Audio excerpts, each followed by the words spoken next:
আপনি কি বিশ্বাস করেন এমন কিছু দোয়া আছে যা শুধু রাতের নীরবতায় চোখের পানির সাথে আল্লাহর কাছে পৌঁছে যায়? আপনি কি কখনো এমন কষ্টেই ছিলেন যখন পৃথিবীর কাউকে কিছু বলতে পারেননি? তখন কি আপনি শুধু আল্লাহকে ডেকেছেন? আজ আমি আপনাদের এমন একটি মেয়ের গল্প শোনাবো যে মানুষের দরজায় নয়, আল্লাহর দরজায় কড়া নেড়েছিল, আর আল্লাহ তার দোয়া এমনভাবে কবুল করেছিলেন যা সে পরিকল্পনা করেনি। তাহলে চলুন শুরু করি আজকের হৃদয় ছোঁয়া গল্প। আয়েশা ছিল একটি সাধারণ পর্দাশীল মেয়ে। ছোটবেলায় থেকে সে 5 ওয়াক্ত সালাত পড়ত, কিন্তু তার জীবনে একটি সময় এলো, একের পর এক পরীক্ষা নেমে এলো। তার বাবা অসুস্থ হয়ে পড়ল, সংসারের অভাব দেখা দিল, চাকরির জন্য অনেক চেষ্টা করলো, সে সফল হচ্ছিল না। আত্মীয় স্বজন অনেকেই তাকে তুচ্ছ তাচ্ছিল্য করল। রাতের বেলায় বালিশে মাথা রেখে তার চোখের পানি চলে আসতো।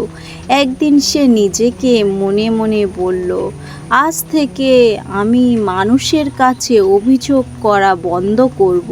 আমি শুধু আমার রবের কাছে চাইব।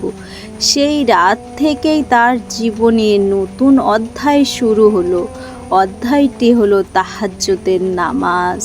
রাতের শেষ তৃতীয় অংশে চারদিকে নির্জনতা, সবাই ঘুমিয়ে আছে। আয়েশা ধীরে ধীরে উঠল, অজু করলো, 2 রাকাত তাহাজ্জুদের সালাত আদায় করলো। তারপর দীর্ঘ সিজদায় গিয়ে কান্নায় ভেঙে পড়ল। সে কাঁদতে কাঁদতে বলল, হে আমার রব, আপনি তো আমার হৃদয়ের কথা জানেন। আমি মানুষের কাছে হাত পাততে চাই না, আমি শুধু আপনার কাছে চাই।